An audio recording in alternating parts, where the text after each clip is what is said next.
AFC North, Baltimore's at 10. You know, there's such a good team, offense, defense. The defense is a little older, of course. Ray Rice is fantastic. Flacco is better than people suspect. They got Bolden now, and then they just signed Hoosh. I got to go over. Yeah, I'm going to go over too. I think Flacco's going to have a really big year. He's got 3 receivers now, and the defense is not as good as it has been, but it's still probably pretty good. Pittsburgh, 9. I'm going over. Okay, they're down at 9, obviously, because Roethlisberger's out for 4 games. But as long as Polamalu stays healthy, that defense is going to be back to being great, I believe. And I think they can win a lot of those first 4 games. And then Roethlisberger looks like he's finally concentrating. He drives me crazy because he doesn't play the first 3 quarters. Actually, he plays the first quarter and the fourth quarter. He just always takes the second and third quarter off. This year, he might actually play the second and third quarter, in which case they could win 15 games.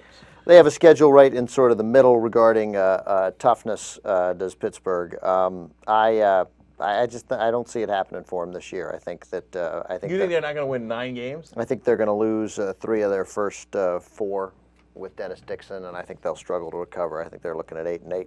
Cincinnati 8.5. That's your boldest prediction, by the way. Cincinnati 8.5. They look so much better. You know, Cedric Benson's theoretically good. They got some receivers. Palmer's feeling better. Their defense is much better.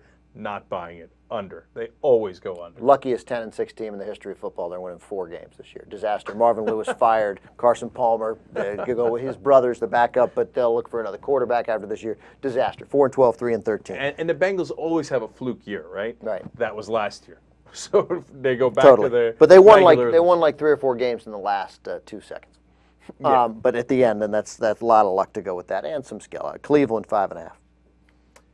Can you go lower than 5.5? Jerome Harrison's pretty good. Massaquoi is actually a pretty good receiver. Yeah, and Delhomme looked actually pretty good in the preseason. I'm going to shockingly go over. I'm going to go over too. I mean, Jake Delhomme, just when you think that it's a disaster, I bet he has a pretty serviceable year. And if Jerome Harrison, their offensive line's better, and I bet he runs the ball. He got a lot of yards those last 4 games last year at the end of the season anyway. I think they'll win. I think that team's capable of winning 6 or 7 games. Yeah, going over.